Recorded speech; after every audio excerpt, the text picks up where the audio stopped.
Hello മക്കളെ, നമ്മൾ ഇന്ന് സ്റ്റഡി ടൈമിൽ എടുക്കുന്നത് 3-ാം ക്ലാസ്സിൻ്റെ ഇംഗ്ലീഷിൽ ഹാഫ് ഇയർലി എക്സാമിന് വരാൻ ചാൻസ് ഉള്ള കുറച്ച് ക്വസ്റ്റ്യൻസ് ആണ് കേട്ടോ. അപ്പോൾ നമുക്ക് പെട്ടെന്ന് തന്നെ ക്വസ്റ്റ്യൻസിലോട്ട് പോകാം. ഒന്നാമതായിട്ട് മക്കളോട് ചോദിക്കാനുള്ള ഒരു മോഡലാണ് റീഡ് ആൻഡ് ഡ്രോ, വായിച്ചിട്ട് വരയ്ക്കാൻ വേണ്ടിയിട്ട്.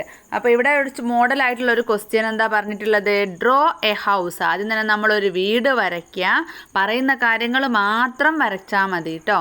പിന്നെയോ അല്ലാണ്ട് ഒരു വീട് വരയ്ക്കാൻ പറയുമ്പോൾ 2 വീട് വരയ്ക്കുക, ഒരു മരം വരയ്ക്കാൻ പറയുമ്പോൾ 2-3 മരങ്ങൾ വരയ്ക്കുക, അതൊന്നും വരയ്ക്കരുത്.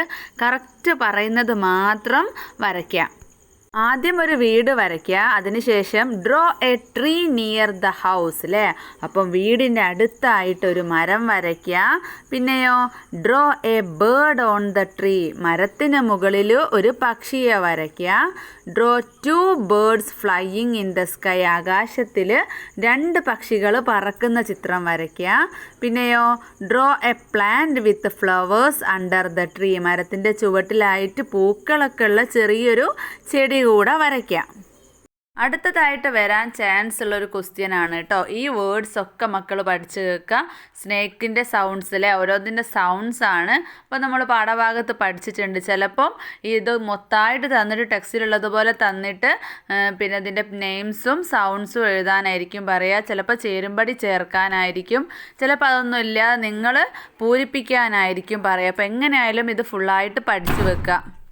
പിന്നെ മക്കൾ പഠിച്ചു വെക്കേണ്ടതാണ്, കുറച്ച് പിക്ചേഴ്സൊക്കെ തരും. എന്നിട്ട് കുറച്ച് ആനിമൽസിൻ്റെ പേരുകളായിരിക്കും ചിലപ്പം തരിക, ചിലപ്പം പിക്ചേഴ്സ് ആയിരിക്കും. അവരുടെ യങ് വൺ അല്ലേ, ചെറിയതായിട്ടുള്ളത്, ചെറിയ കുട്ടിയുടെ പേരുകൾ എഴുതാൻ. അപ്പോൾ ഇത് മക്കൾ നന്നായിട്ട് തന്നെ നോക്കി വെക്കുക കേട്ടോ.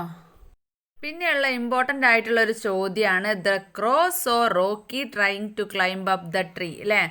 കാക്ക നോക്കി നിൽക്കുകയാണ്, റോക്കി മരത്തിൻ്റെ മുകളിൽ കയറാൻ നോക്കുന്നത്. Her nest was on that tree, കാക്കയുടെ എന്താണ് കൂട് ആ മരത്തിൻ്റെ മുകളിലാണുള്ളത്. What would be her thoughts, അപ്പോൾ ആ ഒരു കാക്കയുടെ ചിന്തകൾ എന്തൊക്കെയായിരിക്കും?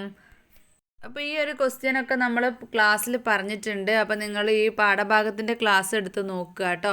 അപ്പോൾ എന്തൊക്കെയായിരിക്കും ചിന്തിച്ചിട്ടുണ്ടാവുക?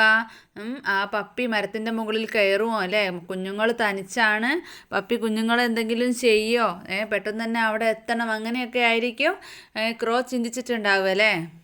ഇനി ഒരു പിക്ചർ ഡിസ്ക്രിപ്ഷൻ ഉണ്ടാവും കേട്ടോ. അപ്പോൾ നിങ്ങളൊരു പിക്ചർ ഡിസ്ക്രൈബ് ചെയ്യേണ്ടി വരും. അപ്പോൾ നല്ല മനോഹരമായിട്ടുള്ള ഭംഗിയുള്ള പിക്ചറൊക്കെ ആണെങ്കിൽ നിങ്ങൾ തുടങ്ങുമ്പം തന്നെ എന്തെഴുതുക? This is a beautiful picture. എന്നിട്ട് എന്തൊക്കെയാണ് ആ ഒരു പിക്ചറിലുള്ളതെന്ന് നോട്ടായിട്ട് വരിയായിട്ട് എഴുതുക കേട്ടോ. പിന്നെ കുറച്ച് റിഡിൽസ് ചോദിക്കാൻ ചാൻസ് ഉണ്ട്. അപ്പോൾ ടെക്സ്റ്റ് ബുക്കിൽ തന്നെ നമ്മുടെ പീക്കോക്കിൻ്റെയും വുഡ് പെക്കറിൻ്റെയും ഡോഗിൻ്റെയും എലിഫൻറ്റിൻ്റെതൊക്കെ ഉണ്ട് അല്ലേ.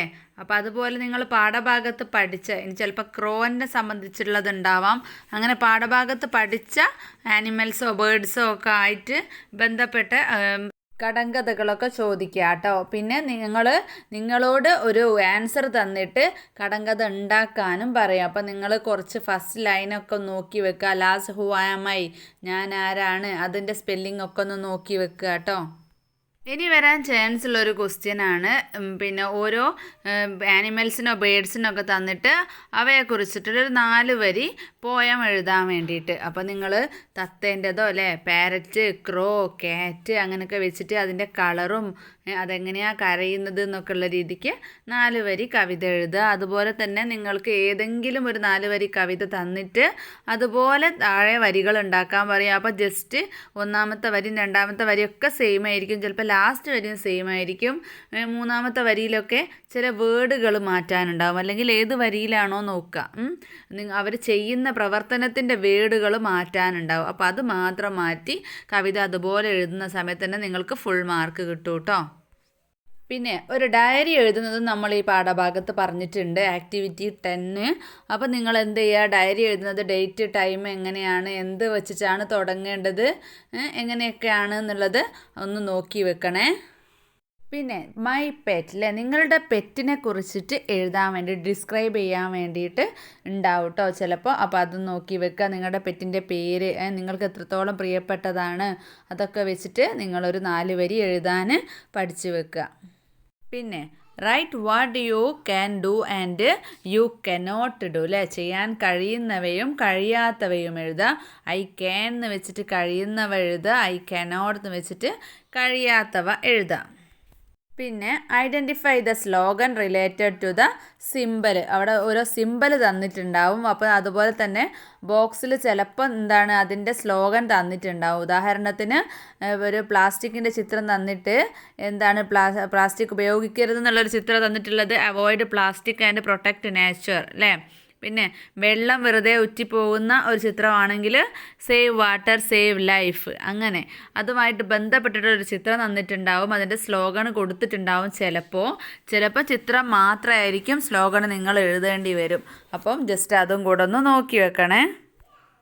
പിന്നെ ഓവർ, അണ്ടർ, ഇൻ, ഓൺ ഇത്രയും വാക്കുകൾ ഡാഷ് ഇട്ടിട്ട് ഒരു പാരഗ്രാഫ് തരും, ചിത്രം തരും. എന്നിട്ട് ഡാഷ് ഇട്ടിട്ട് നിങ്ങൾ വേണ്ട സ്ഥലത്ത് പൂരിപ്പിക്കുക. ഓവർ എന്ന് പറയുമ്പോൾ മുകളിലൂടെ, അണ്ടർ എന്ന് പറയുമ്പോൾ താഴെ, ഇൻ എന്ന് പറയുമ്പോൾ ഉള്ളിൽ, ഓൺ എന്ന് പറയുമ്പോൾ മുകളിൽ. അപ്പോൾ അത് വെച്ചിട്ട് മക്കൾ പൂരിപ്പിക്കുക. അടുത്തത് the wind lifted the house higher and higher. Dorothy looked out. What did she see?